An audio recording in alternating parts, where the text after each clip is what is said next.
আসসালামু আলাইকুম প্রিয় শিক্ষার্থীরা, আশা করি সবাই ভালো আছো।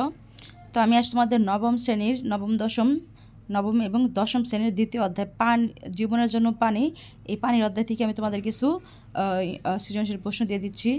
তো এখানে তোমাদের অনুশীলনের কিছু প্রশ্ন বহু নির্বাচনী আছে, তো তোমরা এগুলো চেয়েছো, আমি তোমাদেরকে এগুলো দিয়ে দিচ্ছি। তোমরা এগুলো এক নজরে দেখে নাও, ঠিক আছে?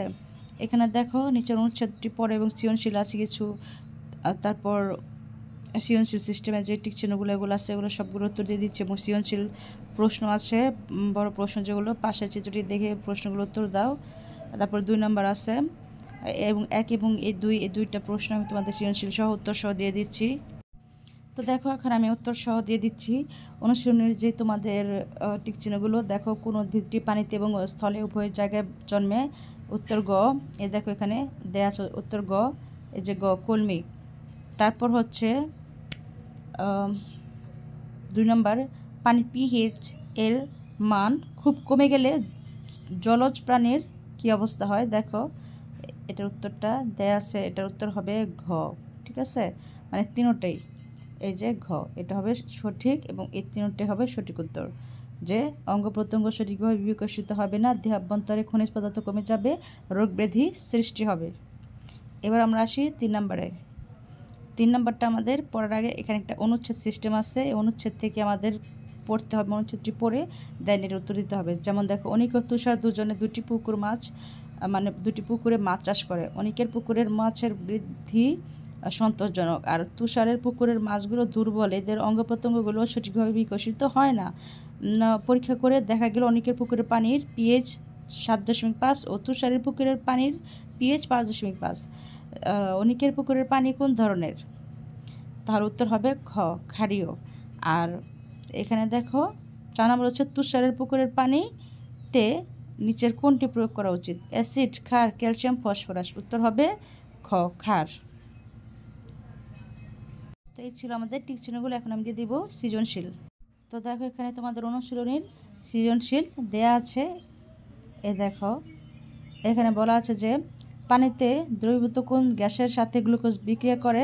খ, পানির পুনরাবর্তন বলতে কি বোঝায়? গ, নদীটি কোন ধরনের নদীতে পরিণত হতে পারে? ব্যাখ্যা করো। ঘ, তুমি কি মনে করো নদীটিকে জলজ প্রাণী বসবাসের উপযোগী করা সম্ভব? যুক্তিসম্মতবাদ দাও। তো এর উত্তর কিন্তু এই যে ক, খ পর্যায়ক্রমে দেওয়া আছে, তুমি একটু পড়ে নেবে। ক আছে, খ আছে, গ আছে। পানিতে দ্রবীভূত অক্সিজেন গ্যাসের সাথে গ্লুকোজ বিক্রিয়া করে, এই যে গ, এখান থেকে একদম এ পর্যন্ত, ঠিক আছে? আমি দেখিয়ে দিলাম। এবং ঘ হচ্ছে এখানে এর যে পাশে আছে ঘ নাম্বার, ঘটা হচ্ছে এখান থেকে একদম এ পর্যন্ত, ঠিক আছে? তো তোমরা এটা 1 নাম্বার সৃজনশীলটা পেয়ে গেলে। এবার আমরা দেখব 2 নাম্বার সৃজনশীলে। দেখো এখানে 2 নাম্বার, জামিল খাতুন বাড়ির পাশের পুকুরে ঘোলা পানিকে বিশেষ প্রক্রিয়া রান্নার উপযোগী করেন। অপরদিকে রতন সাহেব তার পানি বোতলজাতকরণ কারখানায় ও ওষুধ তৈরির কারখানায় পানিকে জীবাণুমুক্ত বিশুদ্ধ করে ব্যবহার করেন। তাহলে ক নাম্বার কি দেখো, পানির স্ফুটনাঙ্ক কাকে বলে? খ, জলজ উদ্ভিদ পানির স্রোতে ভেঙে যায় না কেন? গ, জমিল খাতুন পুকুরের পানিকে কিভাবে রান্নার উপযোগী করেন? ব্যাখ্যা করো। ঘ, রতন সাহেব তার 2 কারখানার কাজে ব্যবহার করা পানি কি একইভাবে জীবাণুমুক্ত বিশুদ্ধ করেন? যুক্তিসম্মতবাদ দাও। তো এই যে দেখো এখানে ক এবং খ এর উত্তরটা দেওয়া আছে, গ আছে, তোমরা দেখে নাও পর্যায়ক্রমে, স্ক্রিনশট দিয়ে রাখতে পারো। পরবর্তীতে তোমরা এগুলো খাতা সুন্দর করে লিখে রাখো, পড়তে পারবে, ঠিক আছে? স্ক্রিনশট দিয়ে রাখো এগুলো। এর বাকি অংশ আমি দেখিয়ে দিচ্ছি। এর বাকি অংশ হচ্ছে এখানে, ঠিক আছে? এই যে গ এই পর্যন্ত, এরপর আবার এখান থেকে ঘ স্টার্ট হয়ে গেল, ঘ হচ্ছে এ পর্যন্ত, ঠিক আছে? ঘ হচ্ছে এ পর্যন্ত। তো আশা করি তোমরা বুঝতে পেরেছো। তো আমরা 2টা সৃজনশীল তোমাদেরকে দিয়ে দিলাম।